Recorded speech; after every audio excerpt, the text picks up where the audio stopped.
हरियाणा में Bharatiya Janata party BJP और जननायक जनता party JJP का 4.5 साल पुराना गठबंधन टूट की कगार पर दिख रहा है।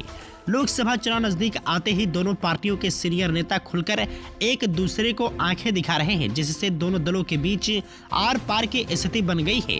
एक तरफ बीजेपी के हरियाणा इंचार्ज बिल्लभ देव ने कहा है कि भाजपा सभी 10 लोकसभा सीटों पर चुनाव लड़ेगी, तो वहीं जजपा के राष्ट्रीय अध्यक्ष अजय चौटाला ने कहा है कि वह खुद या बेटा दिग्विजय चौटाला महेंद्रगढ़ भिवानी लोकसभा सीट से चुनाव लड़ेगा। इसके बाद कयास लगाए जा रहे हैं कि भाजपा अब इसी साल होने वाले लोकसभा और विधानसभा चुनाव से पहले छुटकारा पाना चाहती है।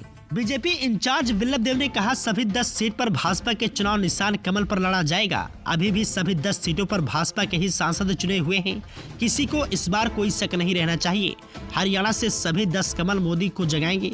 अजय चौटाला ने कहा कि भाजपा अपना काम कर रही है और हम भी फील्ड में काम कर रहे हैं। भिवानी महेंद्रगढ़ लोकसभा सीट से मैं चुनाव लड़ूंगा, लेकिन कुछ कानूनी अड़चने हैं जिन्हें दूर करने की कोशिश की जा रही है।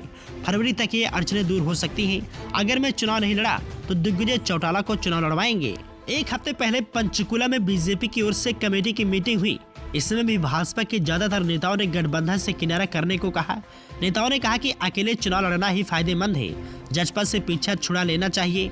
इसी के बाद दोनों पार्टियों के नेताओं की बयानबाजी तेज हो गई है। हालांकि गठबंधन को लेकर अंतिम फैसला भाजपा के हाईकमान को करना है।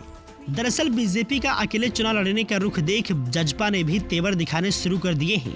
भाजपा कोर कमेटी की मीटिंग के अगले ही दिन जजपा ने सीएम मनोहर लाल के गृह क्षेत्र करनाल में बड़ी रैली की, जिसमें उन्होंने वर्करों को लोकसभा चुनाव के लिए तैयार रहने को कह दिया।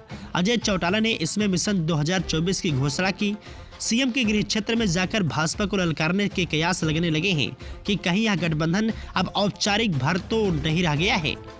पिछले कुछ महीने से बीजेपी का यही स्टाइल रहा है कि उनके साथ जुड़ी पार्टी खुद गठबंधन तोड़े ताकि उनके सिर पर ठीकरा न फूटे। ऐसा ही पंजाब में शिरोमणि अकाली दल बादल और महाराष्ट्र में शिवसेना के साथ हो चुका है। ये दोनों दल लंबे समय भाजपा से गठबंधन में रहे, मगर अंत में उन्होंने खुद ही गठबंधन तोड़ लिया। यही फार्मूला अब हरियाणा में लागू होता नजर आ रहा है, जिसमें भाजपा की टॉप लीडरशिप अलग चुनाव के बार बार बयान देकर जजपा को गठबंधन तोड़ने के लिए उकसा रही है।